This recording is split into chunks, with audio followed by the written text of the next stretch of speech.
Shalom, this is Rabbi Yitzhak Shapira, and I'm bringing you today a lesson to just sweeten your Shabbat just a little bit from the land of Israel.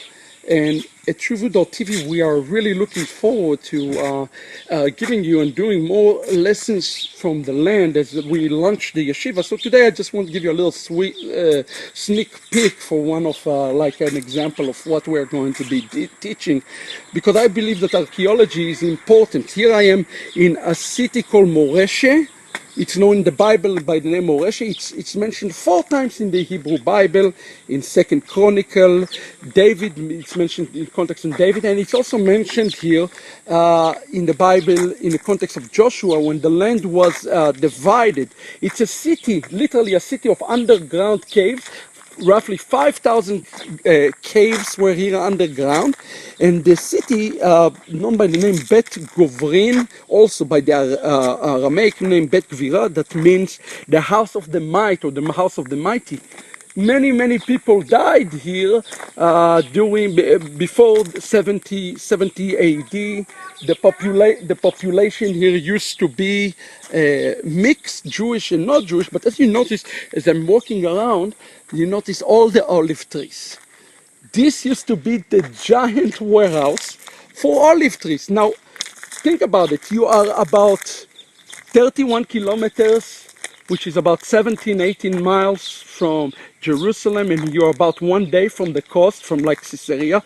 So you're just in the outskirts of the Judea desert. So it's a great passage to the land, to anywhere in the land. You're literally in the middle of the country.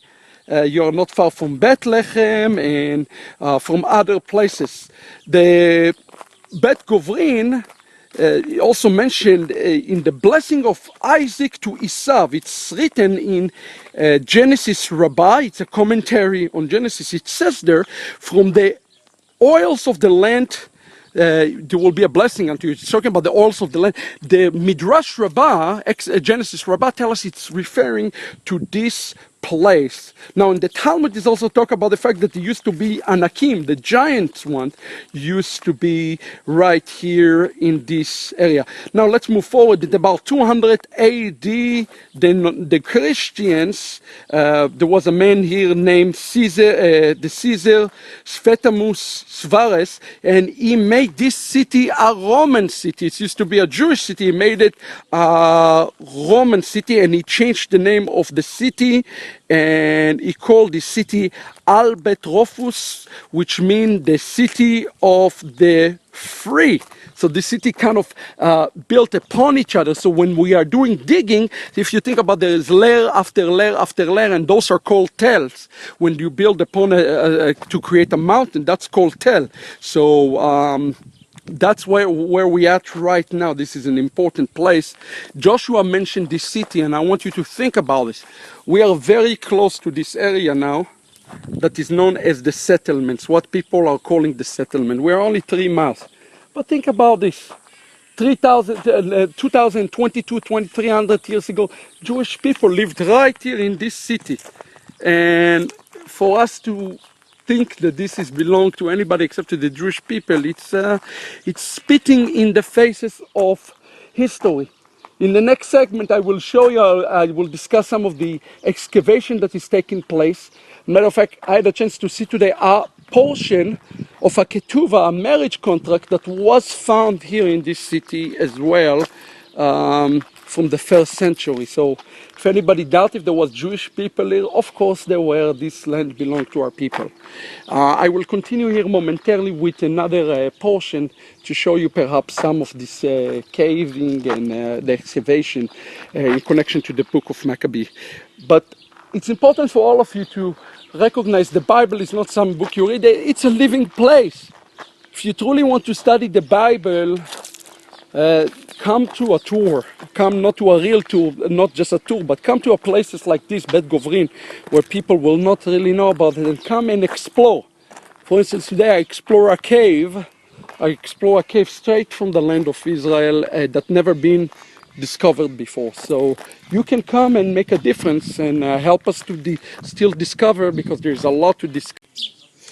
As you notice here, I'm standing next to a place it's called the Musician Caves and Apollo Apollopanis Cave. Those are two caves that I cannot right now go in there, but it's important. I wanted to mention, I think, one more point, because people say, well, yeah, maybe there were Jews here 2,000 years ago, but there were not Jews here in the land. So it's important afterwards, because Jews left the land, but it's important to us to understand a little bit of the history of places like this.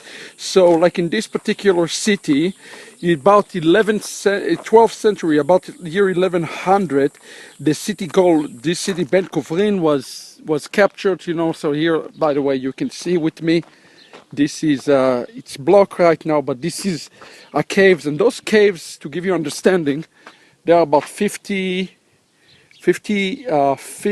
yards underground. Some of those caves can go half a mile. Some of them can go even more.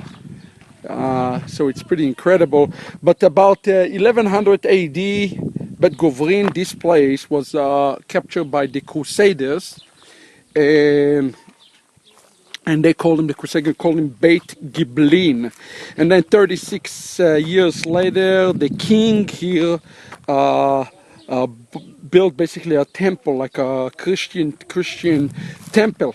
Now, the interesting thing, even while there was a Christian temple, 73 years later, year 1173, there is a recorded Jewish account, and I quote, it says, Ve'en shama ela shlosha Yudim. There were 3 Jewish people who lived there. There were actually 3 Jewish people who lived there. So it's amazing that that's what we had. And then 14 years later, Salah ad-Din, of course, the Muslim occupationist took place, and that's become a district city for the Muslim much later. And in 1948, just to give you understanding, there were about 3,000, between 2,000 to 3,000 people living here. Most of them were Arabs, actually. Okay, that's interesting. But they left this land, and as you can see now, it's amazing. It's archaeological. When the Jewish people took over this particular land, they start digging. I think the very first cave was discovered 100 years ago, and now 5,000 caves have been discovered. Most of those caves have not been completely dug out yet. So the interesting thing, in 1173, think about it. It says that there were 3 Jewish peoples in town. So there was always a Jews here.